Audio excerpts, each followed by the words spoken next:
Hey guys, this is Tactics, and today I'm going to be coming to you with some tank gunner bro tips. Now, just to get things started, the reason I'm doing this is because I've been getting a lot of requests from people regarding this topic, as well as the fact that I was armor squad for competitive teams, and it really irks me when I see people just do it completely wrong. So to start with, let's talk about the updates to the tank's most recent patch that will be relevant for us. And the most important thing you need to be aware of is that there is no longer any more perk stacking on tank. And what I mean by that is that beforehand, it used to be where a driver had, say, reactive armor, he got into a tank and I was the gunner and I get in with my proxy. What it could happen is I could then leave my tank and that tank would then have proxy throughout the duration of its life. But now it's set up to where whoever has the perk that goes into that tank and gets out, that perk is gone. So let's keep that in mind. That's the most important thing we need to remember about the update from the patch.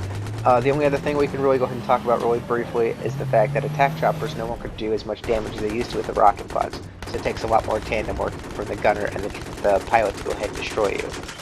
Now let's go ahead and get into perk loadouts and also talk about the importance of communication, because being a tank gunner, especially if that's what you're going to be doing for a whole game, it needs to have someone go along to help you. In other words, you need a driver that you can communicate with. Doing it for a random player will get you absolutely killed and just leave you in a fit of rage, because they're not going to be able to listen to you. You're going to go ahead and spot, say, mines in front of them. They're going to run right over because they're not paying attention. We've all been there, done it. It's really annoying. So let's go ahead and just try to talk about the simple fact that if you're going to be doing a tank gunner role exclusively, make sure you have a tank driver to go with it, one that you can communicate with and one that will actually work very well with. Now, for the perk loadouts, the driver should always be running reactive armor, while you as a tank gunner should be running proxy. And also bear in mind, usually the driver is going to be having smoke on, and they can choose either LMG or canister shell, whatever they really prefer. But you as the gunner should be running proxy. And since you're using proxy, and remember the simple fact that perks don't stack on tanks anymore, and as soon as you jump out, proxy is going to be gone. You need to be aware of when you're jumping out of your tank. Don't jump out of your tank and leave yourself, everyone exposed when you're in a high infantry area. So let's get into the tank gunner responsibilities now that we've covered the importance of perk loadouts and communication. Now, the first thing for a tank gunner to know what your role is that you're the eyes in the back of the head for that tank. A tank's turret can only turn so slow, and so think of it this way, that the tank driver should be focusing 45 degree to the right, 45 degree to the left, so pretty much a 90 degree on a swivel, if you're really thinking about it, where they should be focusing on. Whereas you as the tank gunner are going to be able to focus on the rest of the tank because you can turn much faster. Now it's different for PC because they can move their mouse around as fast as they want to move that tank turret. But you as the gunner on a console need to be focusing on the backside. And especially when you're in high infantry areas. But when you're driving around forward, go ahead and make sure you're keeping a look around, keep an eye on your proxy, but also be spotting mines as well as vehicles and enemies whenever possible. Especially mines, because remember that the tank driver usually is going to have smoke, and they're not going to be able to use thermal, which is what is basically used to be able to spot the mines normally. But if you need to, if you're still having a hard time struggling, like just spamming spot, looking for those mines in front of you to make sure you guys don't blow up, what you can do is, if you have the sit station, you can jump in a third seat and use the thermal to go ahead and try to spot mines. But remember, you're leaving yourself exposed for people to take your spot, so I don't really suggest it. Now, remember, you're the eyes in the back of the head for that tank. The next thing that your role is going to be is to keep that tank alive. In other words, you're going to need to repair that tank when it's necessary. Now remember what I was telling you about. Don't jump out of the tank when unnecessary to try to repair, because you're the proxy for that tank. So what I suggest doing is that if you get hit by, say, one RPG or small, you're driving through a high combat area, don't jump out. Don't do it. Try to stay in the fight. Try to kill all the enemies that are in your surrounding area, and when you get to a clear area, you can jump out and repair if necessary.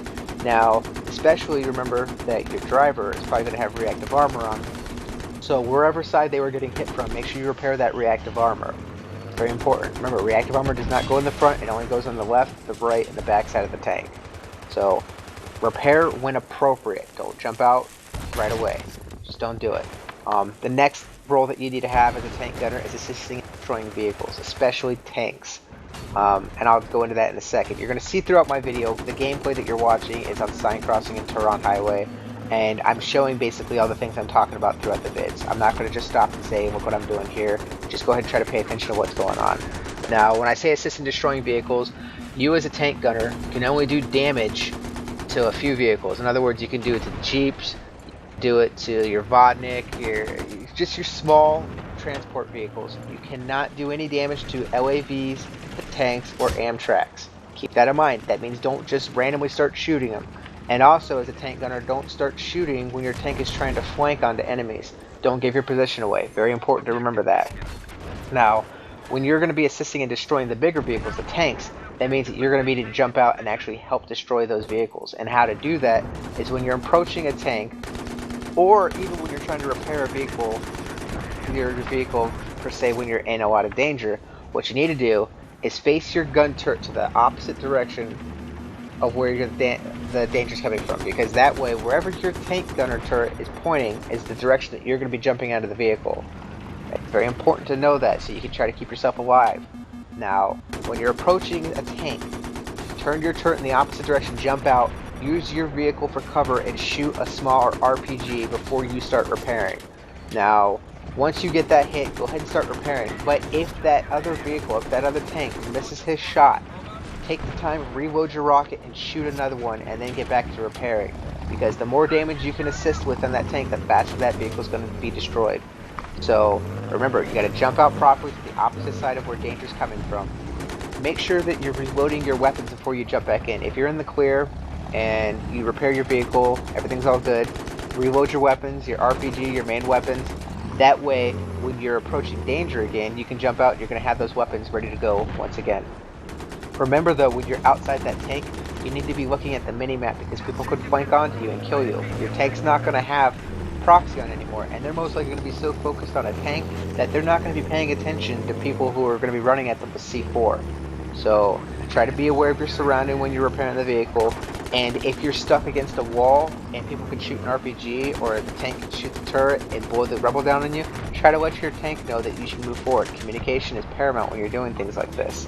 The other thing, like I said, so when you're helping destroying vehicles, learn to jump out properly, reload your weapons before jump back in, and be aware of your surroundings. Pay attention to the mini-map. The last role that you really need to use with the tank gunner is that you can use that turret to pinpoint where you want your driver to shoot. That goes in hand with having a driver that you're talking to though. You're going to see me do it in the video a few times, and what I mean by that is if there's an enemy in the building and you can't communicate properly, say I'm telling my driver on Sign Crossing or so that there's someone mid-tower second floor on the backside and my driver doesn't know what I'm talking about, you can use the gun turret to go ahead and shoot a few shots or just spray an area where you want your driver to shoot. That way they can do the damage with the main cannon. You'd be surprised at how effective this actually can work, but I like to do it. Some people might not think about it, or they think they're just giving your position away, but when you're already been in gunfights or in fights in general, your position's already exposed and you're most likely spotted anyway, so it doesn't matter at that point. So that basically covers the roles for the tank. I'm just going to go a quick little overview once again. Remember the updates from the patch. Perk stacking is the most important thing. When you jump out of your vehicle, be aware that your tank driver is not going to know where enemies are coming from. Make sure that you have a driver that you can communicate, and don't just be doing random driver while you're doing the gunning because it just won't work out very well. Remember to be the eyes in the back of the head for that tank because just face it, they can't turn around very fast, and make sure that you're spotting enemies, vehicles, and mines at all times. Make sure that you're keeping that tank alive properly by repairing it. Make sure you're fixing the reactive armor when necessary, and make sure that you're assisting in destroying those tanks and doing it properly. So make sure you reload your weapons, make sure that you jump out in the backside of the vehicle, and make sure that you're paying attention to the mini-map for people to go ahead and try to put C4 on there, as well as the simple fact that you could be shot in the back when you're fixing the tank. And the last thing is use your gun turret to go ahead and point out where the driver should shoot his cannon. That covers basically everything I need to go over with you guys. I hope you guys have enjoyed the commentary, and I will be coming out with something very soon for you guys. Hope you guys have a good day.